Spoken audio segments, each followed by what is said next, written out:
नमस्कार, आप सभी का स्वागत है अनंता क्लासेस के ऑनलाइन प्लेटफॉर्म पर। मैं दिलीप ग्रासिया। एक न्यूज़ निकल के आ रही है, आपने अखबारों में पढ़ी होगी, हो सकता है कि नहीं पढ़ पाया हो तो उसके लिए जानकारी भी है। कॉलेजों के एडमिशन से रिलेटेड जानकारी है, यानी कि जो विद्यार्थी हमारे जो अभ्यर्थी जो है वो कॉलेजों में एडमिशन लेना चाह रहे हैं लेकिन किसी कारणवश इस जानकारी से अपडेट नहीं हो पाए हैं, तो इसको ज़रूर देखिएगा और समझिएगा गवर्नमेंट क्या चाह रही है और आगे की क्या प्रक्रिया हो सकती है एडमिशन से संबंधित। ठीक है, तो यहाँ पर हम लोग अखबार की कटिंग को देखते हैं। तो यहाँ लिखा हुआ है, ध्यान समझिएगा, एक बात को क्लियर करते हैं। तो उच्च शिक्षा मंत्री ने जारी की प्रवेश नीति, है ना। हमारे जो उच्च शिक्षा मंत्री, देखो एक तो शिक्षा मंत्री मतलब एक ओवरऑल होते हैं, लेकिन उच्च शिक्षा मंत्री मतलब जो कॉलेज का एडमिशन से रिलेटेड बात जो करते हैं वो उसको बोलते हैं उच्च शिक्षा मंत्री। तो उन्होंने क्या किया, एक नीति जारी करी है कि 1 जुलाई से क्लासें लगने वाली है। क्लासें कब से लगने वाली है? 1 जुलाई से क्लासें लगेगी, ऐसा वो बता रहे हैं कि भाई क्लासें शुरू कर दी जाएगी, 1 जुलाई से क्लासें शुरू कर दी जाएगी। क्या एडमिशन हो गए हैं? तो एडमिशन तब तक हुए नहीं है, एडमिशन तो नहीं हुए। तो एडमिशन से रिलेटेड इन्होंने गाइडलाइन जारी करी है, उसको समझते हैं कि वो क्या कहना चाह रहे हैं। कि इन्होंने क्या बोला, ध्यान समझिएगा कि इन्होंने ये कहा है, क्या कहा देखो ध्यान से, कि सरकारी कॉलेजों में दाखिले की दौड़ शुरू हो गई है। तो अब तक जो तैयार नहीं हुए हैं, अपडेट नहीं हुए हैं, वो अपडेट हो जाएं कि एडमिशन शुरू हो चुका है। और एडमिशन क्या है, उन्होंने साथ में लिखा कि अंक तालिका के मतलब अंक तालिका के भी कर सकें, मतलब बिना अंक तालिका के, है ना, यहाँ पर शब्द भूल रहा था, बिना अंक तालिका के भी एडमिशन के लिए, मतलब मार्कशीट हो सकता है, मार्कशीट अभी तक आई नहीं है, तो इसका मतलब ये नहीं कि एडमिशन नहीं होंगे, एडमिशन बिना मार्कशीटों के भी होने वाले हैं। ये बात वहाँ पर क्लियर बता रहे हैं। ठीक है, और समझिएगा क्या कहना चाह रहे हैं, अगर हम लोग और समझे तो इसको, है ना, और देखिएगा और क्या कहना चाह रहे हैं ये, उसको समझिएगा। थोड़ा डिटेल में जाए हम लोग, तो यहाँ अगर पढ़ेंगे आप लोग तो माध्यमिक शिक्षा बोर्ड ने मार्च माह में ही समस्त बोर्ड के रिजल्ट जारी किए थे, ये आपको पता ही है। इस बार बहुत ही जल्दी रिजल्ट आ चुके थे।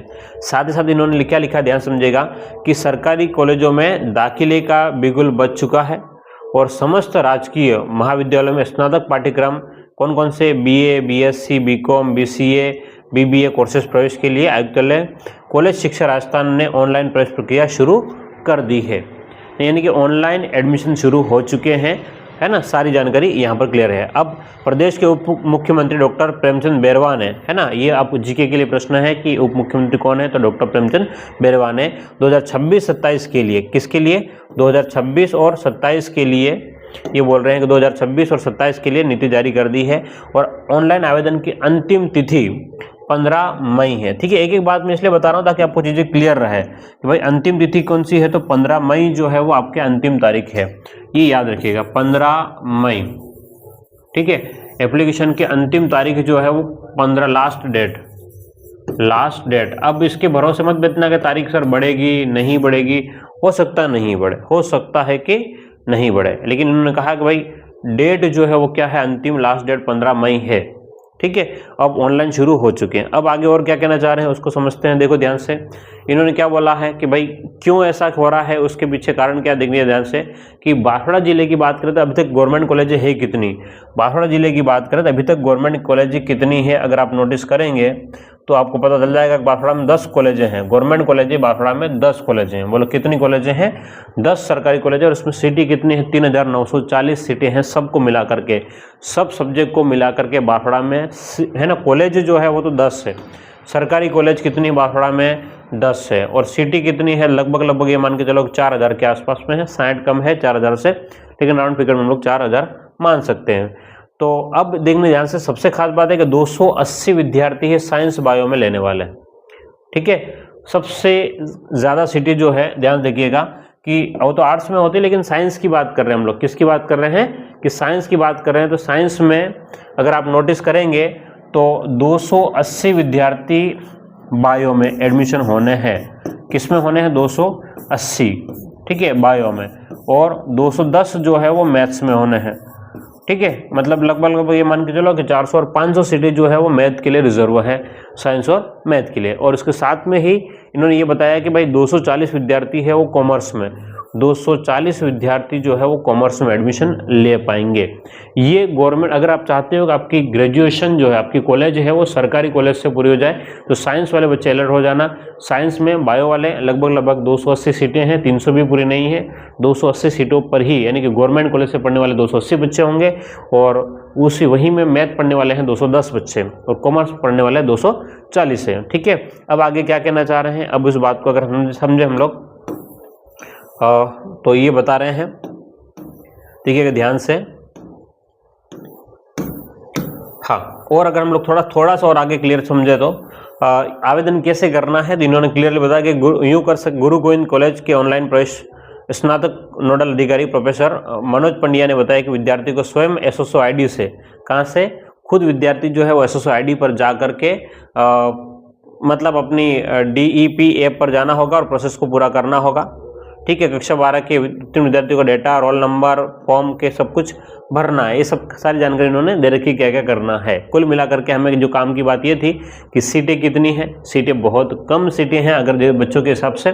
ठीक है, अब कहाँ पर कॉलेज हैं उसके ऊपर अगर फोकस करेंगे, कहाँ कॉलेज और कितनी सीटें हैं उसके ऊपर बहुत ज़रूरी बात है कि कॉलेज कौन कौन सी है, गवर्नमेंट कॉलेज है तो कौन कौन सी कॉलेज हैं। ठीक है, आर्ट्स में बहुत ज़्यादा एडमिशन है क्योंकि मतलब सीटें ज़्यादा है, एडमिशन कितने होते हो तो बाद में डिपेंड करेगा, लेकिन सिटी जो है वो आर्ट्स की ज़्यादा है। अब समझते हैं कि भाई गवर्नमेंट कॉलेज है कहाँ कहाँ, तो देखो ध्यान से, अगर हम बात करें तो गुरु गोविंद कॉलेज में आर्ट्स में 1840 विद्यार्थी एडमिशन ले सकेंगे। सबसे ज़्यादा गुरु गोविंद सिंह कॉलेज में 1840, लगभग 1800-1900 बच्चे रहेंगे। अब इसमें विज्ञान में 210 बच्चे विज्ञान में होने वाले हैं। विज्ञान में मतलब विज्ञान में कौन कौन से, एक तो बायो और मैथ को मिला करके, और कॉमर्स में 160 होने वाले हैं। गर्ल्स कॉलेज में कल आर्ट्स में 480 लड़कियां होगी और विज्ञान की सीटें 140 है, यहाँ पर मैथ और बायो दोनों को मिला करके। MBD कॉलेज है ना, तो यहाँ पर ध्यान से देखिए 480 जो है वो आर्ट्स में रहेंगे, तो साइंस में 140 सीटें रहने वाली है। इसके बाद में राजकीय महाविद्यालय सज्जनगढ़ में आर्ट्स है, साइंस नहीं है ना। सज्जनगढ़ के कॉलेज में साइंस नहीं है, ये बात ध्यान रखिएगा। राजकीय महाविद्यालय गांगड़तलाई में आर्ट्स की 160 सीटें हैं। राजकीय महाविद्यालय छोटी सरवन में आर्ट्स की 160 सीटें है। राजकीय कन्या महाविद्यालय कुशलगढ़ में आर्ट्स की 160 सीटें है। इसके बाद में आनंदपुरी में 160 सीटें है और राजकीय कन्या विद्यालय महाविद्यालय गढ़ी में 160 सीटें हैं। लगभग सब में 160 सीटें है। तो यहाँ पर आपको क्लियरली समझ में आ जाएगा कि केवल मैथ और साइंस अगर बायो वाले विद्यार्थी, खास ध्यान रखिएगा कि मैथ, साइंस और बायो वाले उसमें कि कहाँ कहाँ, एक तो 210 सीटें जो है वो साइंस की है, मतलब कॉमर्स और साइंस में मतलब बायो और मैथ को मिला करके 200 मतलब DGTU में। इसके बाद हरिदेव जोशी में है आपके पास में 140 सीटें। तो अगर बांसवाड़ा में आप चाहते हो कि एडमिशन आपका हो तो लगभग के मन करो 350 सीटें लगभग बांसवाड़ा में है, गर्ल्स और बॉयज़ को मिला करके, है ना। MBD कॉलेज कुशलगढ़ और सज्जनगढ़, ठीक है, कुशलगढ़ में 140 सीटें हैं बस, इसके अलावा तो कहीं सीटें साइंस की है भी नहीं। ठीक है, तो ये आपके लिए एक सूचना थी। आप 15 मई से पहले अपना फॉर्म भर दें, कहाँ लेना चाहते हैं वो आप देख लें और उसके बारे में पूरी नोटिफिकेशन आप दिख जाएगी स्क्रीन पर, आप लोग देख सकते हो। मैं इसको स्क्रीन पर लगा देता हूं ताकि आप अच्छे से इसको देख करके अपनी पूरी जानकारी क्लियर कर सकते हो। ठीक है, तो ये बोर्ड पे इसका नोटिफिकेशन पड़ा हुआ है, आप इजीली इसको देख करके अपनी पढ़ाई को कंटिन्यू कर पाएंगे। चलिएगा, तो उम्मीद करता हूँ आपको ये सूचना समझ में आ गई होगी। फिर मिलते हैं अगली क्लास में। Thank you.